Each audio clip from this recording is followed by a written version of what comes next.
কোথায় লীলা আমার খাবার? এত বেলা হয়ে গেল, তোমার কি কোনোদিনও মনে থাকে না নাকি যে সারাদিন যে কি করো বুঝতেই পারি না। পুরো দিন আমি গাধার মতো খাটনি করি, আর তুমি বাড়িতে শুয়ে বসে থাকো, তাও সময় মতো রান্নার হয় না। রোজ রোজ একই অসুবিধে, আমাকে কাজে বের হওয়ার আগে এতটা দেরি করিয়ে দাও তুমি। আমি এখনই খাবার আনছি, তুমি একটু অপেক্ষা করো। আর পারবো না আমি অপেক্ষা করতে। আমি আজকে না খেয়েই বেরিয়ে যাব, তারপর রান্না করে তুমি কাকে খাওয়াও সেটা দেখব। এই নাও তোমার খাবার। যত সব, তুমি আসলে ভালো কথার মানুষ না, বুঝলে তো? তোমার সঙ্গে চেঁচিয়ে না কথা বললে কোনো কাজই তোমার দ্বারা হয় না। আমার ব্যাগটা কোথায়? ওই তো বাইরে আমি সব গুছিয়ে রেখেছি, তোমার যেতে দেরি না হয়। কে এত পাকামো করে কাজ করতে বলেছে তোমাকে? জানো না ওটা কত দরকারি? জমির সব কাগজপত্র আছে, হারিয়ে গেলে কে পয়সা দেবে? তোমার বাবা। আসছি। জানি না সব সময় ভালো করতে গেলেও কেন আমার সাথেই খারাপ হয়। আমাকে একটুও সম্মান করে না, সব সময় শুধু খারাপ কথা। এই সংসারে আমার যার মনই টেকে না।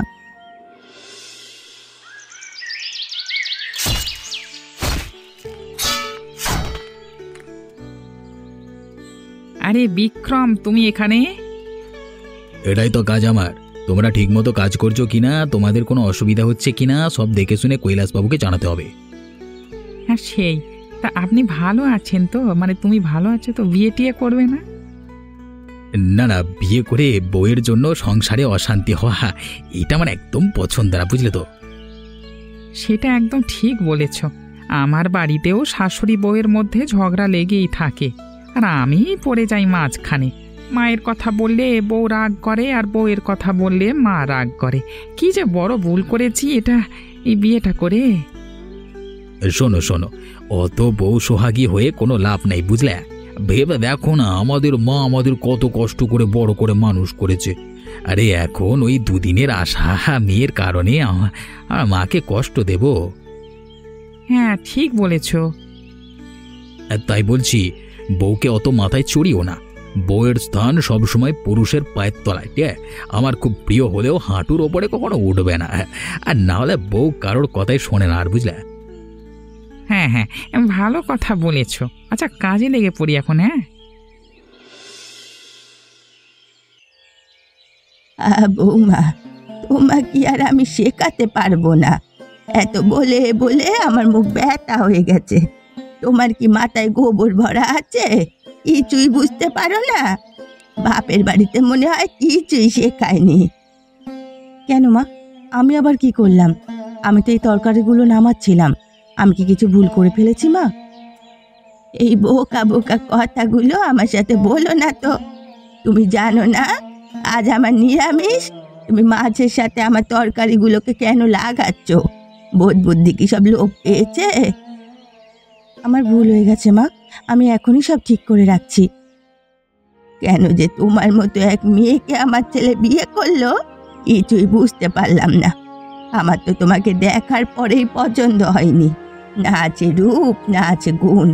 কি দেখে যে আমার ছেলের পছন্দ হয়েছে ভগবানই জানে। নিশ্চয়ই কোনো জাদুটোনা করেছো, না হলে আমার ছেলে তোমার মতো মেয়েকে পছন্দ করে?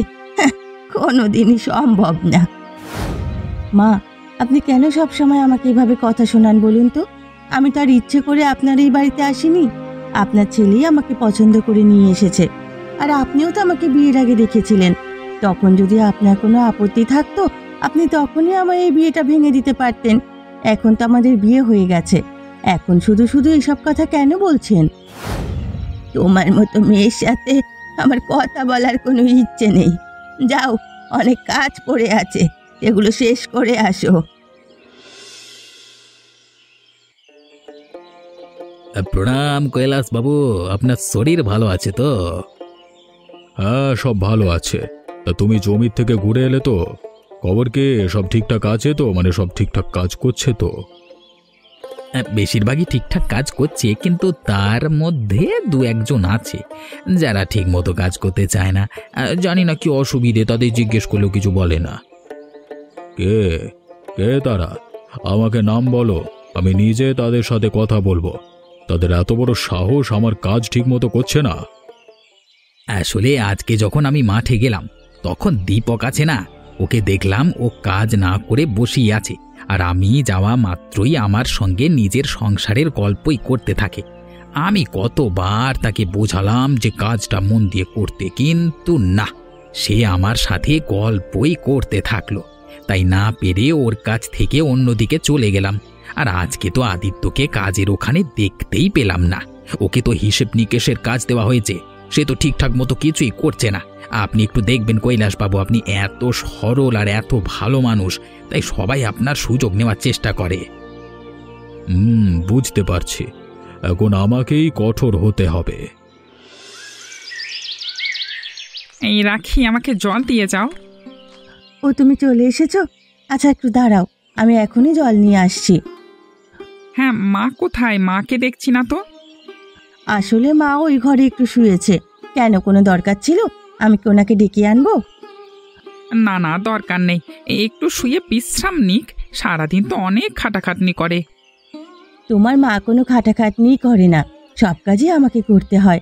আর তারপরেও তোমার মা আমাকে প্রচুর কথা শোনায়। মানে?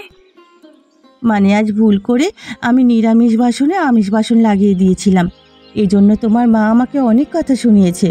এমনকি এটাও বলেছে যে তোমার আমার বিয়েটা নাকি উনি পছন্দ করেন না। আমার মতো মেয়ে তার একদম পছন্দ না। তুমি তোমার মাকে একটু বোঝাও, না হলে এভাবে সংসার করা খুব অসুবিধা হয়ে যাবে আমার জন্য। এই শোনো, সব সময় না আমার মার নামে নালিশ করবে না। আমি যদি আর একবারও দেখি তাহলে তোমাকে বাড়ি থেকে ঘাড় ধাক্কা দিয়ে বের করে দেব। যাও এখন। আজ অনেক বেলা হয়ে গেল জল আনতে, তাড়াতাড়ি জল নিয়ে বাড়ি ফিরতে হবে, নয়তো আবার ও এসে খুব রাগারাগি করবে। তাড়াতাড়ি সব বাসনগুলো জলে ভরে নি। কি গো লীলা, ভালো আছো? অনেকদিন পর দেখা হলো। এখন তা সেভাবে জল আনতে দেখি না তোমাকে, খুব ব্যস্ত বুঝি কাজে? হ্যাঁ ওই আর কি, সারাদিন কাজকর্ম করেও তো কোনো নাম পাই না, তাই এখন আবার সেভাবে খাটাখাটনি করি না, যতটুকু দরকার হয় ততটুকুই করি। ভালোই করেছো, তোমার তো তাও এই সুযোগ আছে, তুমি আর আদিত্য দাদা থাকো, কিন্তু আমার বাড়িতে শাশুড়ি, আমার বর আর আমি থাকি। আমি যদি বাড়িতে 1 মিনিটও বসে থাকি, আমার শাশুড়ি সেটা সহ্য করতে পারে না, আমাকে যা ইচ্ছে তাই কথা শোনায়। আর জানো, এখন আমাকে এটাও শুনতে হয় যে আমার সাথে তার ছেলের বিয়ে নাকি তার অমতে হয়েছে। তার ছেলে নাকি জোর করে আমাকে বিয়ে করেছে তার অমতে। সে আমাকে দু চোখে দেখতে পারে না, সব সময় আমার কাজে ভুল ধরে। কি যে করি কিছুই বুঝতে পারছি না। আমার স্বামীও একই, ও যতই ভালো করতে যায় ও সব সময় আমার ভুলই ধরে। এভাবে কি সংসার করা যায় বলো তো? চলো না আমরা কিছু একটা করি। কিন্তু আমরা কি করব? শোনো, আমরা বরং গ্রামের মোড়ল কৈলাসবাবুর কাছে যাই, আমাদের নিজেদের সমস্ত দুঃখের কথা তাকে জানাই। উনি নিশ্চয়ই আমাদের কোনো না কোনোভাবে সাহায্য করবেন। ঠিক আছে, তুমি যখন বলছো তাই না হয় হবে। আজ আমি আসি, বাড়িতে অনেক কাজ পড়ে আছে।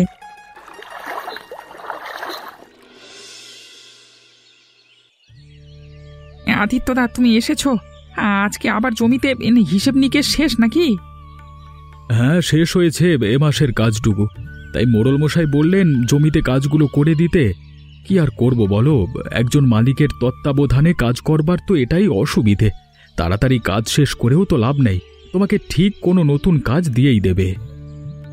সেটা একদম ঠিক বলেছ। আর শুধু কাজ, আমি তো সাংসারিক জীবনেও সুখী না। কি যে শুরু হয়েছে বলে বোঝাতে পারবো না। সারাদিন এত খাটাখাটনি করে বাড়িতে যাই একটু শান্তির জন্য, কিন্তু উল্টো বাড়িতে গিয়ে এসবের কিছুই পাইনি। এখন তো মনে হয় কাজের জায়গায় শান্তি, কোনো ঝামেলা নেই, শুধু নিজের মতো কাজ করে যাও। আমারও অনেকটা একই অবস্থা। আমার স্ত্রী লীলা কেন যে এত পাকামো করে সব কাজ আগে আগে করতে যায়, আর এমন এমন কাজ করে যেগুলো আমাকে করে দেওয়ার কোনো দরকারই নেই। আর যে কাজগুলো করা ওর উচিত সেসব কাজ ও আর করে না, আর করলেও অনেক দেরি করে করে। খুব বিরক্ত হয়ে গেছে এ বিয়ে নিয়ে। ধুর।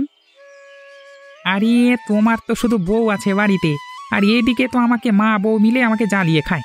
বাড়িতে ঢুকতে না ঢুকতেই হয় বউ মায়ের নামে নালিশ করা শুরু করে, নয় মা বউয়ের নামে নালিশ করা শুরু করে। মানসিক শান্তি উধাও হয়ে গেছে। বুড়িমা, বুড়িমা কেমন আছেন? ও বিক্রম বাবা, তুই এসেছিস? আয় আয় বস, অনেকদিন পর এলি আমার বাড়ি। এই বুড়িকে তো ভুলেই গেছিস। ছোটবেলায় তুই আর দীপক কত ভালো বন্ধু ছিলি। ভালো আছিস তো? হ্যাঁ বুড়িমা, খুব ভালো আছি। তোমার সাথে দেখা করতে এলাম, তুমি কেমন আছো বললে না তো। আর কেমন থাকবো বাবা, ভেবেছিলাম ছেলে বিয়ে করে আনলে একটু বিশ্রাম নেব। সারা জীবন খাটাখাটনি করে এসেছি, এইবার বৌমা এসে আমার আর আমার ছেলের সেবা শুশ্রূষা করবে। কিন্তু কোথায় আর কি হলো, যা ভেবেছিলাম সবটার উল্টো। ছেলে কোন এক মেয়েকে বিয়ে করে বাড়ির বউ করে নিয়ে এলো, যার কোনো বোধ শুদ্ধি নেই। এই বুড়ো বয়সে জ্বালা হয়েছে বউ নিয়ে। সেটা ঠিক বলেছ বুড়িমা। তোমার বৌমাকে দেখলেই মনে হয় খুব একটা কাজের না, শুধু বরের সোহাগ আর ঘুরে বেড়াতে দাও, তাহলে খুশি থাকবে। কাজকর্ম তো সে পারে না, দেখেই বোঝা যায়। আমার নিজের লোকেরাই কি কম ছিল যে এখন বাইরের একজন লোকের সামনেও আমার কুৎসা করছে? ছি ছি ছি, আমি কার সাথে বিয়ে করে নিজে ভাগ্য পোড়ালাম। আমি আর এ বাড়িতে থাকতে পারবো না, আমাকে এ বাড়ি ছাড়তেই হবে। এ বাড়িতে থাকা আমার পক্ষে সম্ভব নয়। লীলা, লীলা বাড়িতে আছো? হ্যাঁ হ্যাঁ রাখি, এসো না, আমি বাড়িতেই আছি, ভেতরে এসো। লীলা, আমি যে আর বাড়িতে থাকতে পারছি না। এতদিন পর্যন্ত আমার বাড়ির লোক, মানে আমার শাশুড়ি আর আমার বর আমাকে অপমান করত। এখন দেখছি বাইরের লোকও আমাকে অপমান করতে ছাড়ছে না। এ কি লীলা, বাড়িতে যখন তখন যে কেউ চলে আসে দেখছি। আমি বাড়িতে না থাকলে তুমি বুঝি এসবই করো? ভালোই হয়, নিজের স্বামী সারাদিন রোদে জলে পুড়ে কাজ করে আর বাড়িতে তুমি গল্পের আসর বসাও। না না দাদা, লীলার এখানে কোনো দোষ নেই।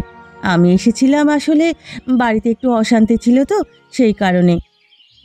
হ্যাঁ বুঝতেই পারছি, তোমার বর দীপকের সাথেও কথা হয়েছে। সংসারের শান্তি তো দাও না, শুধু গল্প করা। যাও যাও, নিজের বাড়ি গিয়ে কাজকর্ম করো, তাহলে সংসারে একটু শান্তি বজায় থাকবে। আমি আসছি লীলা।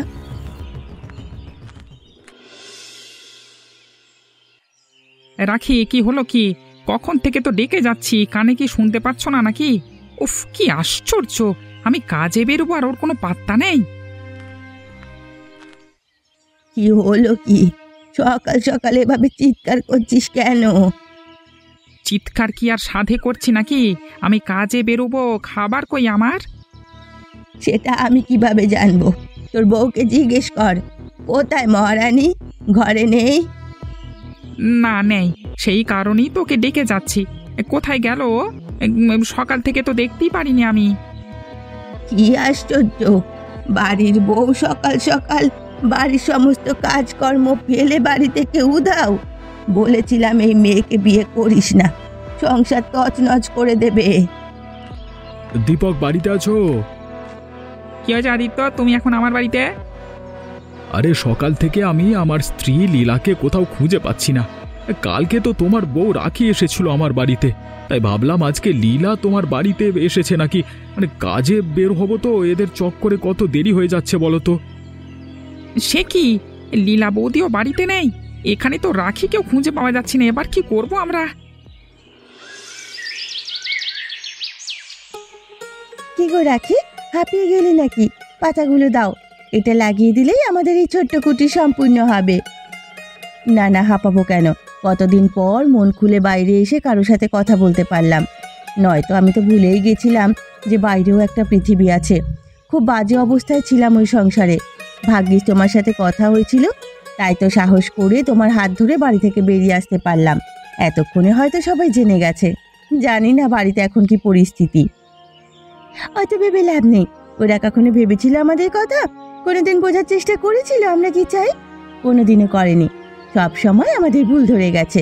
তাই আজ থেকে আমরা আর ওদের কথা ভাববো না, নিজেদের মতো করে বাঁচবো, সুখী থাকবো। আমরা দুজন দুজনের সাথেই থাকবো। আর কি চাই আমাদের? একদম ঠিক বলেছ। কি চেয়েছিলাম আমরা? শুধু একটু সম্মান, সেটুকু ওরা আমাদের দিতে পারেনি। প্রতিদিন অপমান সহ্য করে এসেছি আমরা। আর নয়, আর আমরা ওদের বাড়িতে ফিরবো না। তার মানে আদিত্য আর দীপকের বউ নিজেদের শ্বশুর বাড়ি ছেড়ে এই জঙ্গলে থাকবে। ঠিকই আছে। ও বাড়িতে একরকম মানে এরকম ধরনের মেয়ে বেশি দিন টিকতে পারতো না। আমাকে খবরগুলো জানাতে হবে।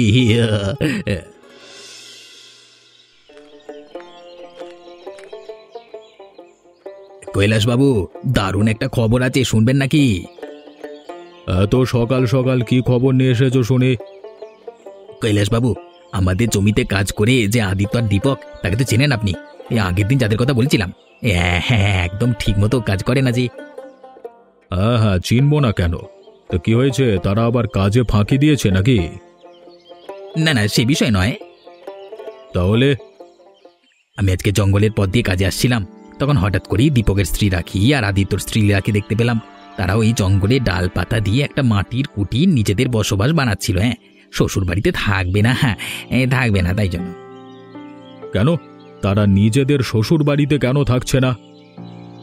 তাদের কথা যেটুকু শুনে বুঝলাম, তাদের বাড়িতে নাকি প্রচণ্ড অশান্তি। দুই বউয়ের স্বামী শাশুড়ি কেউই তাদের সম্মান করে না, তাদের সব কাজে ভুল ধরে, এমনকি কথায় কথায় অপমান পর্যন্ত করে। তাই তারা নিজেদের শ্বশুর বাড়ি ছেড়ে এসেছে আর দুজন মিলে জঙ্গলে থাকার পরিকল্পনাও করছে। ও আচ্ছা। মা, তুমি কি কিছু জানো রাখি আর লীলা বৌদি কোথায় যেতে পারে? কোথায় খুঁজবো তাদের এখন? আমার তো খুব চিন্তা হচ্ছে। উফ, আমার যে কি খুশি লাগছে। কি হলো মা, তুমি এভাবে হাসছো কেন? এই ঘটনা দেখে তোমার হাসি পাচ্ছে? আমি তো অবাক হয়ে যাচ্ছি। বাড়ির বউ নিখোঁজ, তুমি শাশুড়ি হয়ে এভাবে হেসে যাচ্ছ। তোমার কি একটুও চিন্তা হচ্ছে না? আরে খোকা, তো চিন্তা করছিস কেন? আপদ বিদেয় হয়েছে, ভালোই তো হয়েছে। এবার কোনো একটা ভালো মেয়ে দেখে আমি তোর আবার বিয়ে দেব। ওই মেয়েকে আমার শুরু থেকেই পছন্দ ছিল না। ছি মা, ছি, তুমি এত নিচে নেমে গেছো। এখন আমি বুঝতে পারছি, রাখি আমাকে তোমার নামে যা যা বলতো সব সত্যি, কিন্তু আমি মা ভক্ত অন্ধ সন্তান হয়ে গেছিলাম। নিজের স্ত্রীর কষ্ট আমি বুঝতেই পারিনি। তোমার জন্য, শুধুমাত্র তোমার জন্য আমার সুখের সংসার শেষ হয়ে গেছে। আমি, আমার স্ত্রী আমাকে ছেড়ে চলে গেছে। আমার এইসব কি বলছিস তুই? তোর মাথা ঠিক আছে তো? হ্যাঁ, আমি যা বলছি একদম ঠিক বলছি। আদিত্য, একটু বাইরে এসো। ক্ষমা করবেন মোড়ল মশাই, আমি আজকে কাজে যেতে পারিনি, কারণ আমার স্ত্রী লীলাকে আমি সকাল থেকে খুঁজে পাচ্ছি না। কি যে করি কিছু বুঝতে পারছি না। তোমাদের সংসার কি সুখের ছিল? আমি যতটুকু শুনেছিলাম, তুমি নাকি তোমার স্ত্রীকে খুব একটা পছন্দ করতে না, আর নিজের বিয়ে নিয়েও খুশি ছিলে না। তাহলে বউ চলে যাওয়াতে এত অস্থির কেন? আমি এতদিন বুঝতে পারিনি লীলা আমার জন্য ঠিক কি কি করেছিল। ওর এত করবার সত্ত্বেও কোনো দিনও আমি ওকে বুঝতে পারিনি, ওর সাথে ভালো ব্যবহার করিনি। কি করব আমি এখন? তোমার স্ত্রী আর রাখি তারা জঙ্গলে আছে, সেখানেই থাকবার পরিকল্পনা করেছে। আমাকে বিক্রম এসে জানালো, তোমাদের ব্যবহারের জন্যই ওরা এই সিদ্ধান্ত নিতে বাধ্য হয়েছে। তাই আমি বলছি, তোমরা নিজেদের সাংসারিক অশান্তি মিটিয়ে নাও আর সুখে সংসার করো, কেমন? হ্যাঁ, আমি ওকে ফিরিয়ে নিয়ে আসবো আর নিজের সমস্ত ভুল শুধরে নেব। অনেক ধন্যবাদ আপনাকে। আমি যা বলেছি তোমাদের দুজনের মাথায় আছে তো? নিজেদের স্ত্রীর কাছে ক্ষমা চাইবে, এতদিন যা ভুল করে এসেছো সব কিছুর জন্য। হ্যাঁ, আমি এখনই ওদের ডাকছি। লীলা, রাখি, বাইরে এসো, আমরা তোমাদের ফিরিয়ে নিতে এসেছি। এ কি আদিত্যদা, কৈলাসবাবু, আর তুমিও এসেছো? কিন্তু কেন? আমরা তো চলে এসেছি। আপনাদের তো আমাদের একদম পছন্দ না, তাহলে কেন এসেছেন? হ্যাঁ, সেটাই তো, কেন এসেছেন এখন? আমাদের ভুল হয়ে গেছে রাখি, ক্ষমা করে দাও। আমি মাকেও বুঝিয়েছি, আর তোমাকে কোনো কষ্ট আমি পেতে দেব না। আমাকে ক্ষমা করে দাও, ফিরে চলো। লীলা, তুমিও আমাকে ক্ষমা করে দাও। তুমি চলে আসবার পর আমি বুঝতে পেরেছি তুমি আমার জীবনে কতটা দামি। তোমরা নিজেদের সাংসারিক অশান্তি মিটিয়ে বাড়ি ফিরে এসো, ওরা নিজেদের ভুল বুঝতে পেরেছে। আমরা ফিরে যাব, কিন্তু তার আগে আপনাকে কিছু বলতে চাই। সেদিন আমার শ্বশুরবাড়িতে বিক্রমবাবু এসেছিল আর আমার নামে অনেক খারাপ খারাপ মন্তব্য করে। আমার সংসারে আগুন লাগানোর চেষ্টা করেছিল। আমার স্বামীকেও সে অনেক কথা বলতো আমার বিরুদ্ধে। আমি ওর শাস্তির ব্যবস্থা করব। বিক্রম, আমি আদিত্য আর দীপকের বউকে নিজের সংসারে পাঠিয়ে দিয়েছি। কেন আবার এসবের মধ্যে আপনি গেলেন কেন? এইসব ছোটখাটো ব্যাপারই ঠিক হয়ে যেত। ভাগ্যিস গেছিলাম, নয়তো জানতেই পারতাম না তুমি ঠিক কি কি করে বেড়াও আমার পেছনে। মানে কি বলতে চাইছেন আপনি? মানে আমাকে রাখি সব বলেছে, কিভাবে তুমি ওর শাশুড়ির কান ভাঙিয়েছিলে, আর ওর বর দীপককেও ঠিক কি কি বলতে। তোমাকে শাস্তি আমি দেব। আমাকে ক্ষমা করে দিন, এরকম ভুল আর কখনো হবে না। তোমার ক্ষমা নেই, তুমি ক্ষমার অযোগ্য। একজনের সংসার ভাঙা যে কত বড় অন্যায় সেটা তোমাকে বোঝাতে হবে। তুমি গ্রাম ছেড়ে চিরজীবনের জন্য চলে যাবে। কিন্তু কোনো কিন্তু নয়, বেরিয়ে যাও বলছি।